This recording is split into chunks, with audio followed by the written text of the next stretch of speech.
Hello, and welcome to today's webinar, HPV and Cervical Cancer Screening in the LGBTQ plus community, addressing unique challenges and concerns. I'm Aisha McClellan, the Cervical Cancer Coordinator at SHARE. Before the presentation begins, I'd like to tell you a little bit about SHARE. SHARE is a national nonprofit that supports, educates, and empowers anyone diagnosed with a breast or gynecologic cancer and provides outreach to the general public about signs and symptoms, because no one should have to face breast, ovarian, uterine, cervical, or metastatic breast cancer alone. For more information about our upcoming webinars and support groups and helplines, please visit our website at sharecancersupport.org. We are very excited to have Dr. Quinn joining us today as our speaker. And now I'd like to hand it over to Dr. Quinn to introduce herself. Hello, everyone. I'm Dr. Gwendolyn Quinn. I'm at the NYU Grossman School of Medicine, and I'm a research psychologist and bioethicist. Okay, well, hello, everyone. I'm going to talk today about cervical cancer screening and HPV. So this probably goes without saying. I'm sure many of you are very familiar with this terminology, but I think that it's important to make sure we're all talking about the same thing. What is sexual orientation? What is gender identity? And what is gender expression? So typically a person who identifies with the sex that they were assigned at birth is considered cisgender. And you may often hear people referred to as AMAB, assigned male at birth, or AFAB, assigned female at birth. But people who do not identify with the sex that they were assigned at birth could have any number of identities, from transgender to non-binary, to two-spirit, depending upon their racial and ethnic background. This is our representation of how we view ourselves. And then sexual orientation typically refers to our attraction to others. So here we use the terms gay, lesbian, or someone who has no sexual attraction to others may identify as asexual. And again, depending upon your racial and ethnic background, you may also use the term two-spirit. So it really is important for everyone who has a cervix, regardless of how you identify your gender, to get it checked. So there are some guidelines from the United States Preventive Task Force, and typically they recommend that Pap smears and HPV testing do not begin until you're age 21. Even if you are sexually active earlier than that, they don't recommend that you get a Pap test or an HPV test until you're age 21. And then it's recommended that between 21 and 29, you do this every 3 years, unless you have an abnormal screening.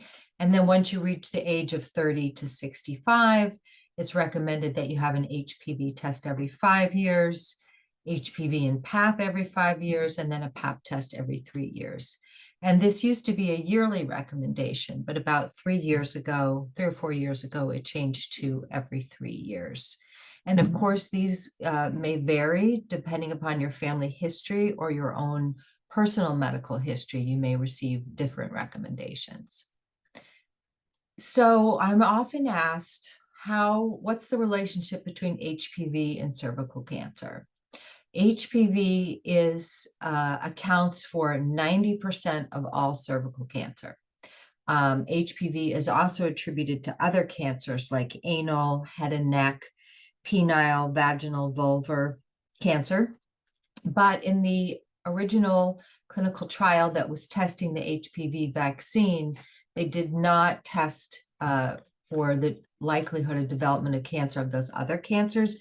So they can't make those claims that the HPV vaccine may be preventative in those other cancers. But it is thought to be, and is often recommended for people who have developed an HPV-related cancer in one of those other body sites besides the cervix. So you've probably heard that it's recommended that these vaccines happen in childhood. Both males and females are recommended to start the vaccine at around age 11 or 12. It can be started as early as 9, and this is recommended to happen up through age 26. After the age of 26, the HPV vaccine is not recommended for everyone, but there are some groups of people who are age 27 through 45 for whom it may be recommended. This may be particularly for men who have sex with men, people with a compromised immune system from an autoimmune disorder who didn't get vaccinated as a child, and even some people who've developed head and neck and anal cancer already. It is recommended that they have this vaccine. So this is really a decision that should be made between you and a healthcare clinician based on your personal and family history. So HPV is a virus. It is transmitted through skin to skin and sexual contact. If you do develop cancer and your cancer is HPV related, you have a slightly better prognosis than the 10% of people who will develop cervical cancer where it's not HPV related. It is treated differently when it is HPV related, whether it's in the cervix or the anus or wherever the cancer may be. So, coupled with the need to have these screenings, we know that there are disparities in the LGBTQ plus community. So there's overall health disparities from mental health to physical health, not only in the context of cancer. And these occur for a variety of reasons. There's a lack of knowledge and misinformation on both the part of patients and clinicians. We know that, so the term for LGBTQ people and the National Institute of Health is sexual and gender minorities. And we know that sexual and gender minorities are less likely to have access to healthcare, less likely to have health insurance, but more importantly, have already probably experienced discrimination in the healthcare system, or they fear this discrimination and stigma in the healthcare system that may make them less likely to seek care.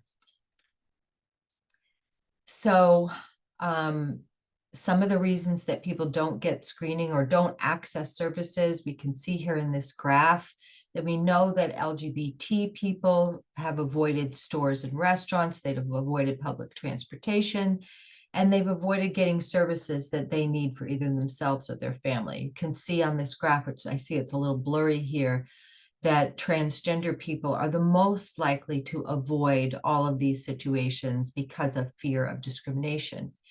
But since none of us are just our sexual orientation or our gender identity or our race or ethnicity, we have a lot of components that make up who we are, and we refer to this as intersectionality. And people who identify as LGBT, but who also have a disability, have an even greater fear of discrimination or have previously experienced stigma in the healthcare system, which is likely preventing them from getting screened. So just going to talk about some of the misinformation, and you'll see that this reflects both ends of the spectrum, both individual people who identify as LGBTQ plus, as well as the clinicians who treat them. And you won't see that until I show you some specific quotes from a research study that we did. So some of the things that we hear are women who are in lesbian or same-sex relationships don't feel that they need PAP or HPV testing because they only have sex with other women. One thing I forgot to specify is that many of us have been exposed to HPV throughout our lifetime. Typically, it clears within 6 months. So if you do have an HPV test and it comes positive, the recommendation will be for you to do nothing, providing that there's no other abnormalities with your cervix, and come back again and get tested in 6 months. Most of the time, our exposure to HPV is cleared. It's in those cases when it doesn't clear and it persists beyond 6 months that we worry about it being oncogenic, or that is cancer causing. Even the HPV vaccine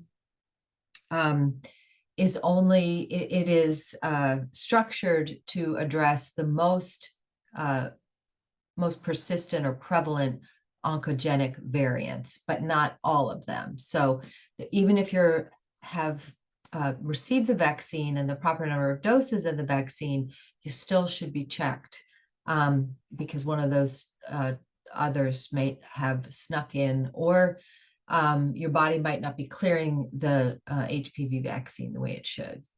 So some people who are in heterosexual relationships or bisexual or Pansexual relationships think that because they always use a condom, they don't need to be screened. People who've only had one sex partner in their lifetime think that they don't need to be screened. And even though we'd like to hope that our partners are always honest with us, regardless if this is your first and only experience, you don't know what your partner, the number of experiences and exposure they may have had. People in monogamous relationships still need to be tested. You don't know what either of you had prior to coming into the relationship. HPV vaccine, as I said, typically clears, but in some people it can linger dormant for 15 to 20 years. So even if you've been in a long-term relationship and you suddenly test positive for HPV, it does not mean that your partner was not faithful. It could mean that, but it doesn't always mean that. Some people think just because they've had a pap test that they don't need HPV testing, when in fact the recommendations are to have those two tests together every 3-5 years, depending upon your age. Again, people who were vaccinated when they're younger still need this. And then many people think, well, cancer doesn't run in our family, I don't need to worry about that. And this is not necessarily a misinformation, it's probably a definite fact. A lot of people don't like going to the doctor, especially to have this intimate type of exam. So we know that in general, the people who are most likely up to date with their cervical cancer screenings are white, cisgender, heterosexual women. So when we talk about the intersectionality of race and ethnicity or sexual orientation and gender identity, we see less and less these groups of people being up to date with their screening. And so in my lab, we're really interested in this because cervical cancer screening isn't just about the prevention of cancer, but it's also related to your goals for building your family, for fertility, and for the quality of your sexual health and your sexual experiences. And we know that there are significant disparities that go beyond screening, with people who identify as sexual and gender minorities not getting appropriate information from their healthcare team about fertility, fertility decline, preservation methods, and the way that any type of cervical abnormality or presence of HPV can impact your fertility if you're interested in having biologic children, and they're less likely to get fertility referral care. So we conducted a study, a national study. We recruited through student groups in colleges and various social media groups specifically devoted to sexual and gender minorities. We had a total of 72 people across these focus groups. Most of them were not white, many identified as transgender and non-binary, and many identified as lesbian, gay, bisexual, pansexual, or queer. Queer was the most used term in this group for both sexual orientation and gender identity. And so we coded these transcripts to look at some key themes. So the main themes that we found from these Zoom interviews that we did were a significant lack of cancer screening, mostly because of fear of stigma or discrimination. Clinicians' knowledge, and you'll see this in some of the quotes, this is what I was referring to earlier, the misperceptions and the lack of knowledge occurs on the part of the healthcare team too. Lack of good information about fertility and contraception. And then some other things that I won't show quotes for, but I think are important to consider, that many people who identify as LGBTQIA+ are very leery of this concept of false flagging, of people or healthcare clinics or hospitals and institutions having rainbow flags saying that they're friendly, but then when they get in there, it's not a very welcoming environment, which further contributes to the sense of stigma and discrimination that people fear. So specifically with regard to cancer screening, there was either a personal lack of knowledge or there was conflict in the family. We saw a person who identified as non-binary and queer saying, I know I have a cervix, but it skeeves me to think about getting it checked. And this was a person who was hoping to transition. And so they said, hopefully I won't have it for long. Another person said, I don't think clinicians realize the trauma some of us have experienced, like sexual assault. It's more likely to happen, and the medical community is not sensitive to that. Another said that doctor at the university clinic told her she didn't need screening because she only had sex with women. Another person said their parents wouldn't let them get the HPV vaccine when they lived at home, so they had to wait until they went to college to get it. And another person still said that they learned from their community, from others like them, that sexual toys needed to be sterilized because they also carried HPV. And this was something no healthcare person had ever told them about, despite the fact that they were open about their sexual orientation. Still, we saw other experiences of stigma and discrimination, people saying, a transgender person saying, it's hard to go to the doctor for anything. I feel afraid, unwelcome, and looked down on. Someone else mentioned that their mother was experiencing breast cancer. And as they were accompanying their mother to visits, they asked the doctor if, even though they were only 20, should they start breast exams earlier because of this family history. And the physician's response was, you're the gay daughter, right? Well, you won't have children, so your risk is already increased. Still, another person had an abnormal pap.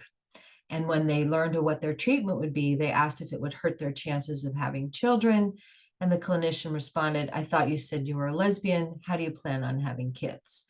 And we know that 2 men, 2 women, even a single person can have a genetic child if that's what they want, but they certainly need information from their healthcare team about how to go about this and the appropriate referrals if it's something that they're interested in. So I don't think this video is going to play with sound because it wouldn't let me check the box for sound. I'll try it. Maybe someone can give me a heads up if the sound is playing. Will do, Dr. Quinn. No sound. No sound. Okay.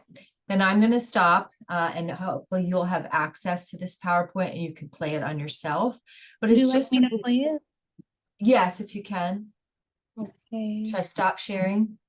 Yes, please.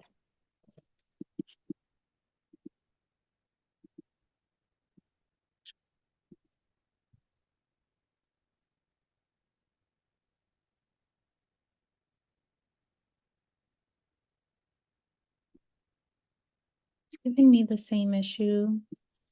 Okay, I'll just talk through it if it's not allowing. Okay, no sound, sorry. Okay.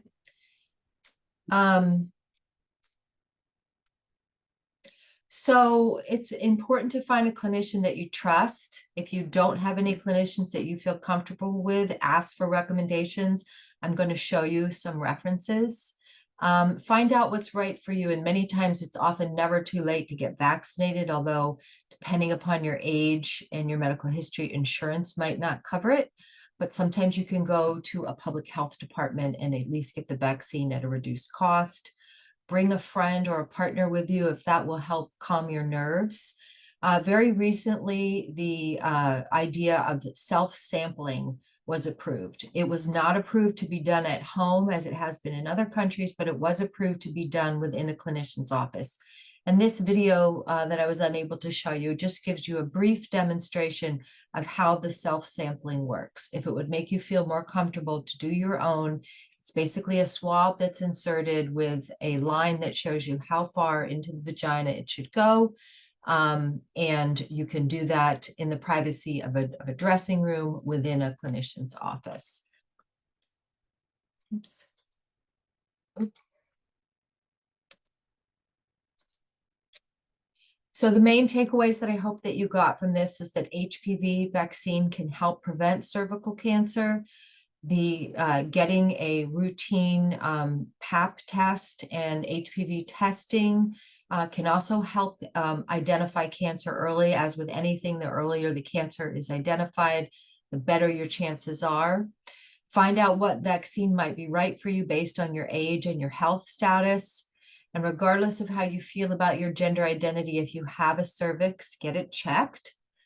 And here are some resources to some friendly ways to friendly organizations to get good recommendations for a clinician in your area. Fenway Health, the Human Rights Campaign, American Association of Medical Colleges, GLAMA, and the National LGBT Cancer Network. I'm happy to take any questions, and please don't feel that anything is stupid or irrelevant or not appropriate. Thank you so much, Dr. Quinn, for this comprehensive presentation. We really appreciate it. Let's get started with the Q&A. There were a lot of pre-submitted questions, but you can still submit questions in the Q&A section at the bottom of your screen. We will try to get through as many as we can. Okay, first question. Is the only way one can be positive for HPV is through sexual intercourse? No, it also can come from skin to skin contact. So literally just laying on top of another person or the exchange of bodily fluids, doesn't have to be through penile vaginal intercourse, also through anal intercourse, and as discussed, through sexual toys. Okay. How do HPV and cervical cancer risks differ among LGBTQ plus individuals?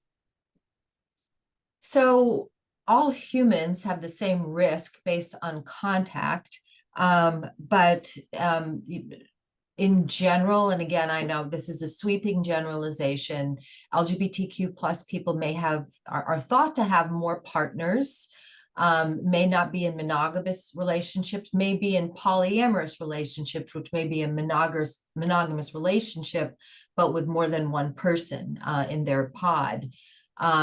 So that's but also fear of going to the doctor, the inability to find a clinician who's culturally sensitive, culturally humble to the situation, all of those increase risk. There also is increased risk because, again, these are generalized data. LGBTQ plus people are more likely to smoke, which increases cancer risk, more likely to use substances, which increases cancer risk. So all of those things combined do place people at a greater risk. I see. What are common challenges LGBTQ plus people face when trying to get screened for cervical cancer, and how can they overcome them? I think finding a recommended clinic or clinician. Many college campuses, so I knew of one in particular where you learned through your peers that if you called the health clinic and you asked to speak to Dr. Smith, there actually was no Dr. Smith there, but that was a cue to the scheduler to know that you were looking for an LGBTQ plus provider.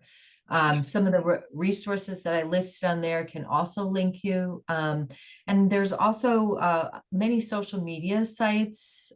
Folks is one of them, Queer FOLX, where people can go online and get recommendations from their person. And again, if you can bring a friend and you can say with your doctor, I am scared to death to have this exam today. And maybe a good clinician will say, you know what, we don't need to do it today. Let's talk. Tell me what symptoms you're having, and we'll do it at your next visit when maybe you feel a little bit more comfortable with me. Great advice. Why is it important for healthcare providers to use inclusive practices when discussing cervical cancer screening with LGBTQ plus patients? I think it's always important because the clinician needs to know who about you in order to tailor their information in ways that make sense to you.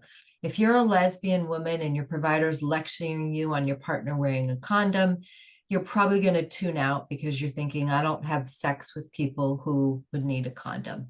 You can put condoms on sex toys. Often you'll find people talk about dental dams. That's something that many queer women will say nobody ever uses anything like that. So your patients are going to tune you out if you're not talking their language. So it's also important to find out, even though you may identify as a lesbian and you may primarily only have sex with women, you may say, but occasionally I do have sex with a man. So I need to tailor that information for both of those circumstances.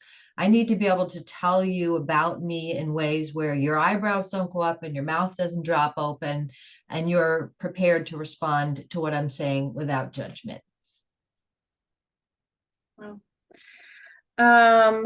I have anal cancer related to HPV in remission, and I'm 68 years old and want to know if I'm qualified to get the HPV vaccine.